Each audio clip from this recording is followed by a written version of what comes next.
নির্বাচনের তারিখ ছিল 1 ফেব্রুয়ারি 2020।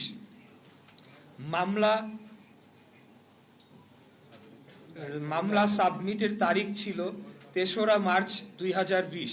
অর্থাৎ 30 দিনের মধ্যে মামলা করার যে বাধ্যবাধকতা রয়েছে সেই বাধ্যবাধকতা মেনেই তখনই আমরা মামলাটি করেছি। এবং এই বিষয়ে আপনাদেরকে একটু বলতে চাই যে কোনো সময় কোনো ক্ষেত্রে কোনো সরকারেরও কোনো কর্তা ব্যক্তি বলেছেন যে আমরা অবৈধ নির্বাচনকে বৈধতা দেওয়ার চেষ্টা করছি। এই বিষয়টি আমরা ঘৃণা ভরে প্রত্যাখ্যান করছি এই বক্তব্যটি, কারণ আমরা কোনো সময় নির্বাচন বর্জন করে বা সেদিন কোনো ঘোষণা দিয়ে আমরা উঠে আসি নাই। নির্বাচনের শেষ সময়েও আমি বক্তব্য রেখেছিলাম যে আমি মাঠে আছি, এখনো রয়েছি, আগামীতেও থাকব।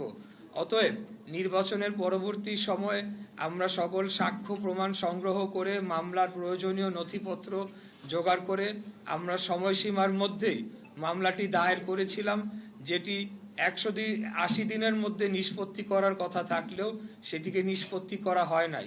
তৎকালীন অবৈধ অপসারিত মেয়র তিনি আদালতকে প্রভাবিত করে এই মামলাটিকে বাতিল করার জন্য তিনি প্রেয়ার দেন, কিন্তু তখন বিজ্ঞ নির্বাচনী ট্রাইব্যুনাল সেটিকে গ্রহণ করেন নাই। এর পরিপ্রেক্ষিতে তিনি হাইকোর্টে যান, গিয়ে মামলাটিকে দীর্ঘদিন স্টে করে রাখেন। আমরা অনেক চেষ্টা সত্ত্বেও সেখানে কোনো ধরনের কিছু করতে পারি নাই, কারণ আদালত সম্পূর্ণ নিয়ন্ত্রণে ছিল ফ্যাসিবাদী আওয়ামী সরকারের নিয়ন্ত্রণে। পরবর্তীতে আমরা মামলাটির স্টে ভ্যাকেট করে আবারও ট্রাইব্যুনালে নিয়ে আসি এবং সেখানে পূর্ণাঙ্গ সাক্ষী শুনানি, যুক্তি, তর্ক, যত আইনি পদক্ষেপ অনুসরণ করা দরকার সবকটি সম্পন্ন করে আমরা রায়টি পেয়েছি। এবং এই রায় পাওয়ার মধ্য দিয়েই সেই যে অপব্যাখ্যা করা হচ্ছিল অবৈধ নির্বাচনকে বৈধতা দেওয়া, সেটা আমরা দেই নাই ভাই। অবৈধ নির্বাচনকে বৈধতা আদালত দিয়েছেন বিচারিক প্রক্রিয়ার মাধ্যমে, সেটাকে মেনে নিতে হবে। সেটা যদি কেউ মানতে অস্বীকার করে তাহলে ধরে নিতে হবে তারা আদালতকে অবমাননা করছে। এরপরের যে বিষয়টিতে আমি আসতে চাই, এই মামলার রায়ের তারিখ 27 মার্চ 2025। 27 মার্চ 2025-এ এই মামলার রায়টি আমরা পাই। পরবর্তীতে নির্বাচন কমিশন কর্তৃক গ্যাজেট প্রকাশের তারিখ 27 এপ্রিল 2025।